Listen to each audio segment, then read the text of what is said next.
Por supuesto, ya ahora el turno es para Juan Ricardo Ortega López, presidente del Grupo Energía Bogotá, con la charla Transición Energética con Responsabilidad Social. Lo escuchamos, doctor Juan Ricardo, ¿qué tal? Muy buenos días. Bueno, buenos días, ¿cómo están? Yo sé que todo el mundo está con ganas de almorzar, yo incluido. Trataré de ser muy breve. Primero agradecerle a Andesco por la invitación. Yo nunca antes había tenido el privilegio de hablarle a este foro. Es un honor estar en Andesco por primera vez en mi vida. Y yo generalmente no me gusta hablar de lo que no sé. Mi formación es de economista, mi formación es como entender los temas fiscales, y me dieron una oportunidad en un proceso de invitarme a ser parte de este gremio, y sin lugar a dudas han sido los años más interesantes y de mayor aprendizaje en mi vida, y me siento honrado y orgulloso de poder compartir con ustedes la oportunidad que tenemos, al igual que la incertidumbre que muchos vivimos. Yo que eso es lo que yo me quiero enfocar. Yo soy bueno en entender como los números grandes, y creo que podría aportarles en unos pocos minutos unas ideas sobre lo que estamos viendo en el Grupo Energía Bogotá desde el punto de vista estratégico. Yo entiendo la incertidumbre. Este es un momento en el mundo, y si ustedes miran la última revista de Foreign Affairs, no vamos a enfrentar décadas como esta en mucho tiempo. Indiscutiblemente esta es la década más difícil que a mí me ha tocado en la vida, y me han tocado cosas difíciles. El 2012 en el Ministerio de Hacienda fueron momentos muy complicados cuando se hablaba de un default en Colombia y vivimos una crisis complicadísima. Pero lo que estamos viviendo hoy en día a nivel mundial es más complicado que eso. Y yo creo que uno no puede mirar el tema de las tarifas solamente y enfocarse en eso si uno no se preocupa por ver un poquito lo que está pasando en toda la cancha, ¿sí? Y la cancha está difícil. Acá estuvo hace un par de semanas el presidente de Goldman Sachs. Y parte de lo que él decía es que desafortunadamente la adversidad entre Estados Unidos y China es el hecho preponderante en lo que va a pasar en los próximos 20, 30 años. Y eso es un tema que nos importa y que para este sector, en mi humilde opinión, es una enorme oportunidad. Yo entiendo que no sabemos qué va a pasar, yo entiendo que la transición energética nos genera unas incertidumbres y unos retos fenomenales, pero creo que si fuéramos capaces de enfocarnos en el horizonte, este país está a puertas de tener una de sus mejores oportunidades. La confrontación por las definiciones geopolíticas de lo que pase en el mar de China, según los chinos, en toda la parte del sudeste asiático, va a generar una confrontación por la definición de Taiwán. Ahorita en el mes de octubre se va a escoger el nuevo pleno del Partido Comunista Chino. Ese nuevo pleno va a cambiar totalmente las estructuras de poder en la cúpula china. Sale la cabeza de Relaciones Exteriores. Y lo que predicen, y eso no se sabe aún, es que van a llegar personas mucho más agresivas. El fortalecimiento nuclear de China no tiene precedente en nivel de armamentismo. Y eso hace que no vaya a haber $1 más de inversión marginal de Estados Unidos en China. Todas las grandes empresas de Estados Unidos están mirando, si quieren invertir en sitios competitivos, dónde hacerlo. Y ahí esta costa colombiana debería ser uno de los polos más atractivos para esa inversión durante las próximas 2 décadas. Y es ahí donde yo creo que nosotros jugamos un papel fundamental. Nosotros como grupos de energía ahorita estamos invitados a unos proyectos en Guatemala que están viendo en todo el desarrollo de Puerto Barrios, en su pequeña costa sobre el Caribe, porque ven ahí la posibilidad de lo que llaman el nearshoring. Y eso es lo que va a pasar. Y no va a pasar como una ficción. Eso ya hoy en día, pues para que Goldman Sachs venga a Colombia, que eso no pasaba nunca, créanme, es porque las empresas necesitan encontrar dónde hay una plataforma con el conocimiento, con la competitividad en los servicios públicos y con la capacidad institucional de poder ser nuevos sitios de abastecimiento de la industria americana, que sigue siendo la economía más grande del mundo. Y es ahí donde yo tengo la firme convicción de que ustedes son los perfectos socios para que podamos hacer eso. Pero eso solo se logra si somos capaces de trabajar en equipo y de entender desde el punto de vista global de verdad qué es una agenda sensata de transición energética para un país como Colombia en un contexto como el actual. Y hay una frase del presidente del Banco Central de Inglaterra que se llama Marvin King, él ya salió hace unos 8 años, que acaba de escribir un libro que se llama Radical Uncertainty, ¿sí? La incertidumbre radical. Y eso es lo que estamos viviendo. Y nunca hemos vivido eso. Eso es nuevo para mí como es nuevo para ustedes. Y me ha tocado tratar de entender y estudiar cómo piensa uno en escenarios de esta naturaleza. Y un poquito lo que él dice es lo más grave de la incertidumbre es que la gente se paraliza o entra en conflictos. La culpa es de fulano o es de sutano y trata de ver uno a quién le deja el problema. Y un poquito lo que él dice es no se ponga a buscar responsables, traten de pensar escenarios y de pintar claramente cuáles pueden ser esos escenarios y por qué, y en esos escenarios usted qué va a hacer, y haga ejercicios para anticipar esos escenarios para poder estar preparado. Y eso es un poquito lo que estamos haciendo en el Grupo Energía Bogotá y sobre lo que les quiero hablar rápidamente porque sé que todos tienen poco tiempo ya. Ahora me toca poder aprender a pasar esto. Bueno, acá lo logré. Antes de hablar de transición energética solamente, yo creo que es importante, como lo dijo Cristian y como dijeron todos los panelistas anteriores, uno no puede visualizar este tema aislado. Esto no es un solo tema de cómo uno genera electricidad. Esto es un tema mucho más complejo y tiene que dar discusiones de qué implican los cambios que estamos generando los seres humanos sobre el planeta. Y eso no tiene solamente que ver con las emisiones de CO2 o con las emisiones de metano CH4 o con las emisiones de dióxido de nitrato NO2. Eso no es la única discusión. Aquí hay personas en unos modelos que están viendo cambios en las corrientes marinas, cambios en las concentraciones de la nubosidad y cambios radicales en el suministro de agua.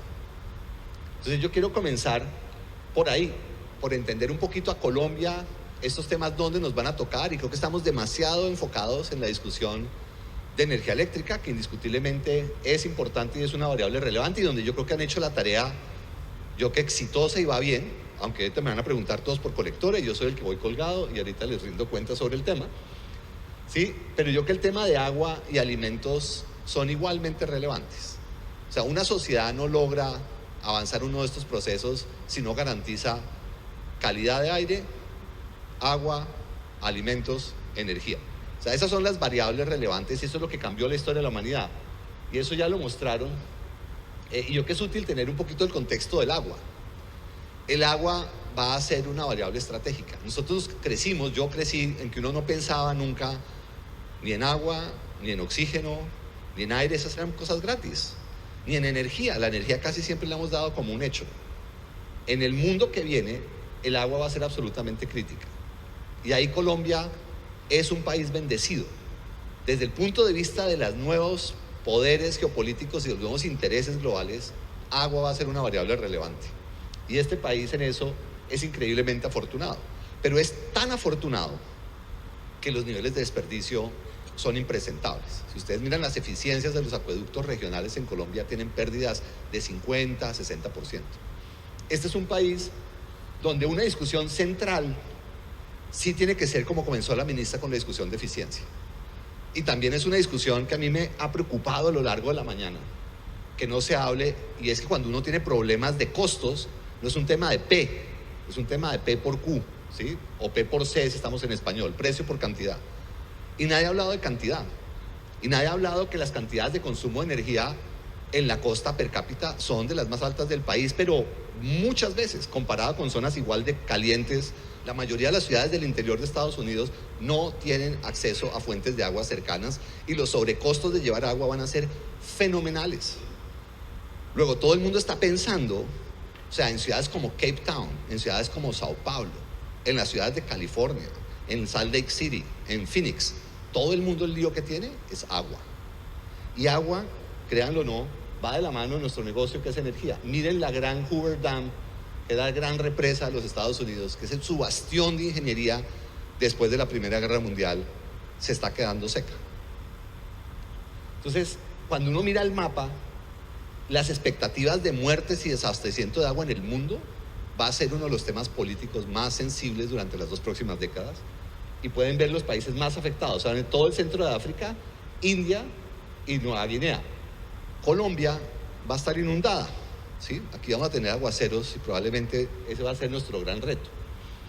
Y ese proceso de lo que ha sido la evolución climática, obviamente lo generó la gran transformación de los fósiles. 500 millones de años de acumulación de material orgánico por fotosíntesis en la Tierra, lo estamos sacando de afán en los últimos 150 años.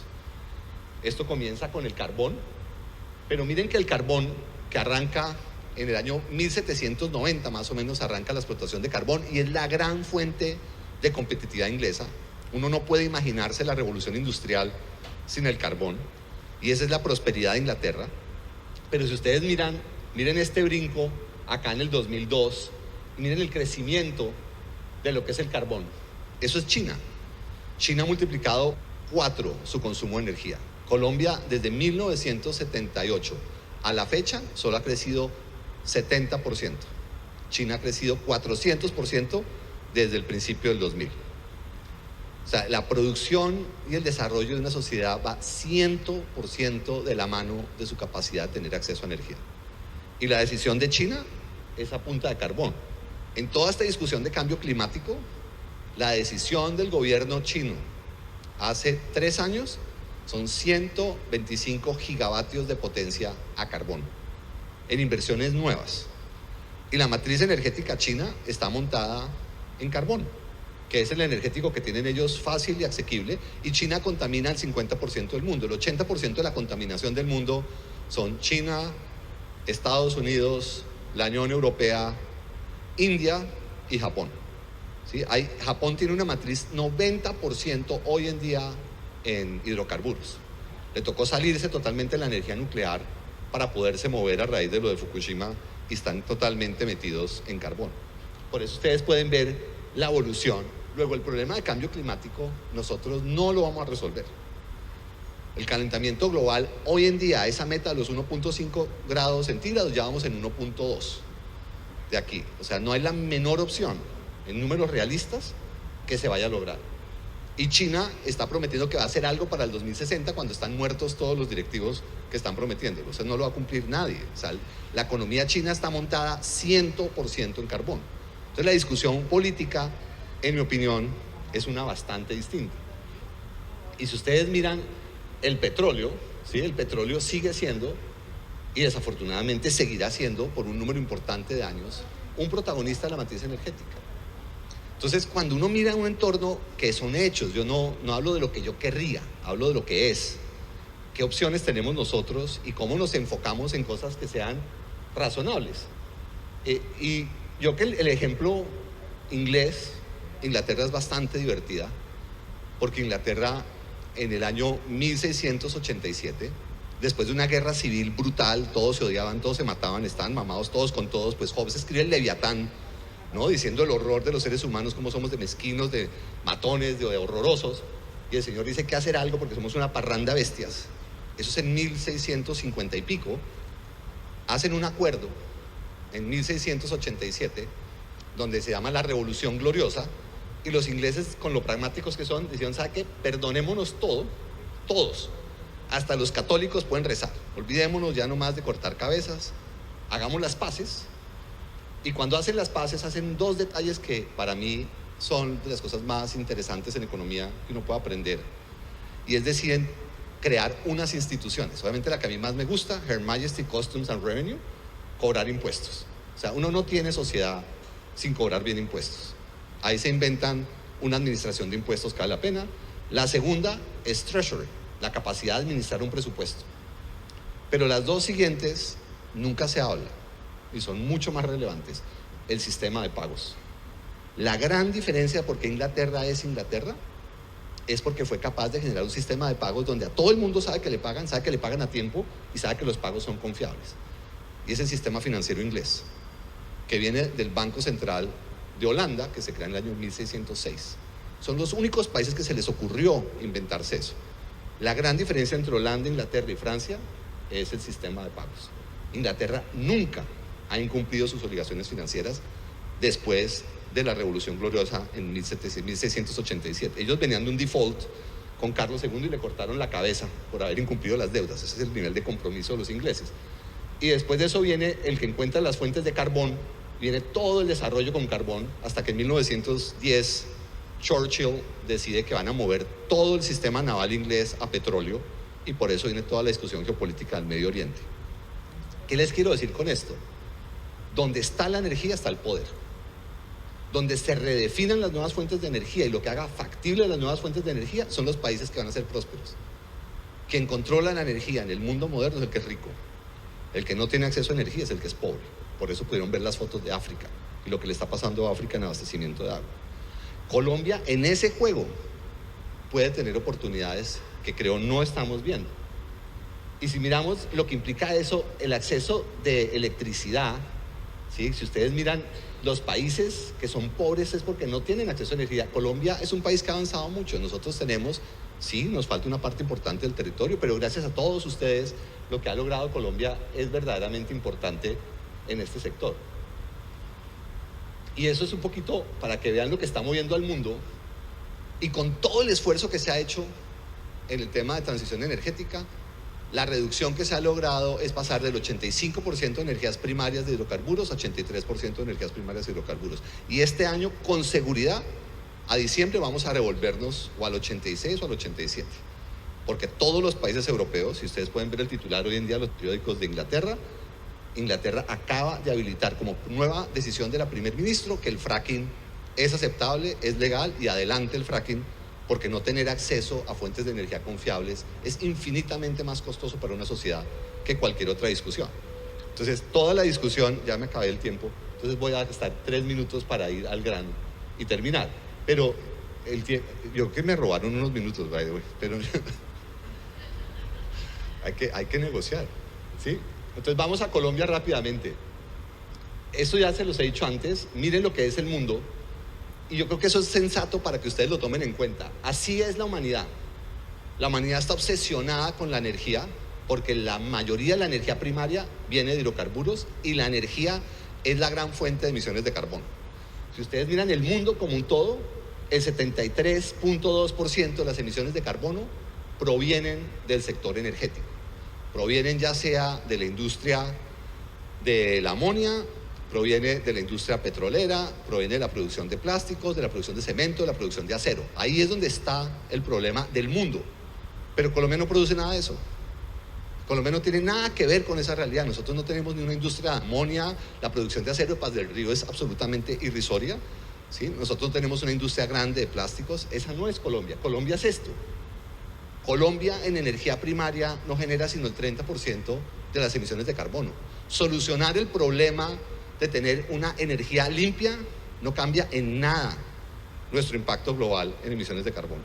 El problema de Colombia está, como lo dijo Juan, está claramente en AFOLU, Agriculture, Forestry and Land Use. Es deforestación. Si uno le preocupa algo en Colombia, deforestación, pastizales y ganado bovino. Ahí están las emisiones de carbono de Colombia. No tiene nada que ver con la matriz eléctrica. El otro tema grande es transporte. Transporte sí es una gran oportunidad. Y tampoco hemos hablado mucho de transporte. Hubo unas diapositivas buenísimas de PM mostrándonos la posibilidad de movernos, pero nosotros lo estamos haciendo en Perú, el Grupo Energía Bogotá, y estamos montando las primeras estaciones de gas licuado. Los camiones a gas licuado son mucho más económicos en consumo de energía, vale mucho menos que el diésel, particularmente en Perú, que el diésel es carísimo porque no tiene subsidios locos como los que tenemos nosotros. Tiene autonomía de 1.300 kilómetros y acaba la emisión de material particulado casi que al cero, y es 50% de las emisiones de carbono. O sea, si uno quiere avanzar rápido en emisiones de carbono, la discusión evidente es transporte, pero en Colombia ni siquiera nos hemos podido poner de acuerdo en la chatarrización. Ahí es donde están las emisiones y ahí es donde están los retos. Y deberíamos poder hacer algo, porque es costo eficiente. O sea, se ahorrarían un montón de plata si no hay los subsidios que hay hoy en día en el sector transporte, pero tiene sentido que en una transición energética uno le dé subsidios a la mayor fuente de emisión de carbono, que es el diésel. Eso no tiene ni pies ni cabeza. O sea, la historia como un todo no está sumando, y es por eso que es sensato y factible el que uno de una discusión donde uno se mueve a unos energéticos mucho más limpios. Si ustedes miran emisiones fugitivas que es el tema sensible del metano, todo lo que es gas, petróleo, no llega a ser 3%. Sin duda eso lo vamos a hacer, y eso hay que hacerlo. Pero ahí no es donde está la bolita está en otro lado. Y esto simplemente para que vean cómo es la matriz de Colombia. ¿Sí? Acá nosotros seguimos con un alto porcentaje de leña, que era el 30% del 79, un poquito lo que les costaba a Cristian, pero sigue siendo el 6%. Tenemos buena parte del país donde la gente sigue caminando 7 horas para llevar leña y madera a sus hogares. Y esa es una discusión que tiene un impacto gigantesco. Como ya no me queda tiempo, tengo que saltar, ¿sí?, a mostrarles los hogares. Aquí está. Miren, el porcentaje de la energía residencial sigue siendo 40% leña en el país, según los documentos de la UMA. Eso genera el 67% de las emisiones de los hogares, que son aproximadamente un 20 y pico % de la emisión energética, del consumo de energía primaria en el país. Ustedes tienen oportunidades gigantescas de tener impactos muy claros en la huella de carbono del país si brincamos. Y ya va a terminar por cuestiones del tiempo. En la discusión de ciudades, otra vez corroborando el tema de transporte, miren el nivel de material particulado. La Organización Mundial de la Salud dice que más de 10 microgramos por metro cúbico de aire de material particulado se considera una gran amenaza para la salud humana. Una de las grandes fuentes de enfermedades de mujeres de 40 y 50 años en Colombia, sobre todo campesinas, son problemas pulmonares severos, efisemas muchas veces, por cocinar con carbón y con leña. La gente en los barrios populares, donde están todos esos camiones inmundos que botan esas humaredas, yo tomo fotos de esas todas las semanas, porque el sistema colombiano de control de aire, de calidad de aire, es una porquería. La corrupción rampante de esas pruebas técnico-mecánicas es insoportable. Ahí usted tiene un impacto en la salud humana que mata en el mundo 6 millones de personas al año. No hay nada más sensible hoy en día que la calidad del aire. Y ustedes pueden ver, 12 es ¿cuánto me vas a dar? 2 minuticos. A ver, venga, le termino. Déjeme mostrarle los vehículos y ya no le molesto nada más, que me están pitando por todos lados y me pone nervioso. Dentro del cambio político, en todo ese proceso de cambio de vehículos, si ustedes quieren moverse a eléctrico, todo lo que es el impacto global del carbono pasa a ser un impacto global por minerales. El movildeno, el coltán, tungsteno, el cobalto, el litio, le cambian totalmente la geopolítica. Hoy en día el procesamiento de todos esos minerales se está dando en China, pero esos minerales no se están extrayendo en China. Si ustedes miran todo el Belt Road Initiative, China es como construye infraestructura donde los países queden debiéndole y le tengan que pagar con los minerales que generan toda esa transición energética. Luego, la apuesta de China es la transición energética. Y la transición energética nos está coordinando como vaquitas a todos demandar lo mismo al mismo tiempo. Nunca en la humanidad se han coordinado todos los países a comprar el mismo tipo de cosas con una velocidad de tener que hacerlo en 30 años. La evolución de los precios, que está mortificando a todos los sectores, lo que estamos decidiendo todos es maximizarla como nunca se ha maximizado. Porque todos ahora queremos baterías, todos queremos eólicas, todos queremos solares. Eso nunca ha pasado, nunca nadie se ha coordinado, todo el mundo a cambiar, todo el mundo al tiempo. No tiene mucho sentido el que uno priorice cosas donde uno sabe que lo van a ordeñar. Y las empresas que venden eso no son muchas. La discusión de generar el conocimiento, de generar el capital humano y la capacidad de desarrollar industrias en estas actividades, entendiendo que todo el mundo va coordinado como un corderito para el matadero, es donde hay unas oportunidades inmensas. Y esos minerales están en nuestros países. Y ya termino con mis carritos y no molesto más. Decimos que queremos cambio climático y que somos conscientes y juiciosos. ¿Cuántos acá tienen o utilizan una de esas Toyotas grandes? Si generosamente levantan la mano y se van a almorzar. ¿Sí? No somos pocos, no sean tímidos. O sea, yo he visto a la mitad llegar en esos carros, así que no digamos cuento, ¿sí? En este país, una Toyota casi que es un tema de un derecho y un principio. Si uno dice que es medio importante, tiene poder. O sea, uno los ve por todos lados. Uno va enfrente de cualquier restaurante, están las 28 Toyotas ahí parqueadas, ¿sí? Esas 28 Toyotas dicen mucho de quiénes somos y qué capacidad de coordinación tenemos. Desde el año 2000 a la fecha se han producido 250 millones de SUVs. Es el carro que más ha crecido en todo el mundo. Esos carritos contaminan todos 25% más que cualquier otro carro. O sea, esa es una chimenea y eso es cambio climático en acción, para el lado negativo. Si ustedes miran la tabla mundial, hoy en día esos contaminan casi como el 5.º país del mundo. los 250. Solo se han producido en el mundo 10 millones de vehículos eléctricos. Hay 2.000 millones de vehículos por cambiar. En el mejor escenario, en el 2050, vamos a tener 100 millones de vehículos eléctricos, 250 millones de carros utilitarios, que contaminan. Una de las principales fuentes de contaminación hoy en día son esos carros. Entonces la discusión se puede cambiar y tiene sentido que nuestros comportamientos cambien en áreas donde pueden cambiar sin mayor impacto, como son en códigos de construcción, en el tipo de vehículos que se usan, el poder generar los incentivos y los mecanismos para transporte público. La transición energética, y con esto termino, no es una discusión solamente de tener renovables no convencionales. Es una discusión que abarca mucho más e implica cambios de comportamiento de todos y cada uno de nosotros. Consumir menos carne, ¿sí? Para los que nos gusta la carne, eso implica algún nivel de sacrificio, pero hace enorme diferencia. Uno no quiere seguir creciendo el consumo de carne como ha venido creciendo en los últimos años. Cambiar el tipo de vehículos. Y termino, el cambio más grande que se ha dado en el mundo desarrollado es el movimiento a gas natural. El gas natural como alternativa en transporte, en hogares, en industrias, es lo que generó que Estados Unidos tenga hoy en día el mismo impacto que tiene Alemania con una quinta parte de la inversión. Esta transición va a ser larga y va a ser dolorosa, pero con ustedes estoy seguro tenemos muy buenas oportunidades. Mil gracias.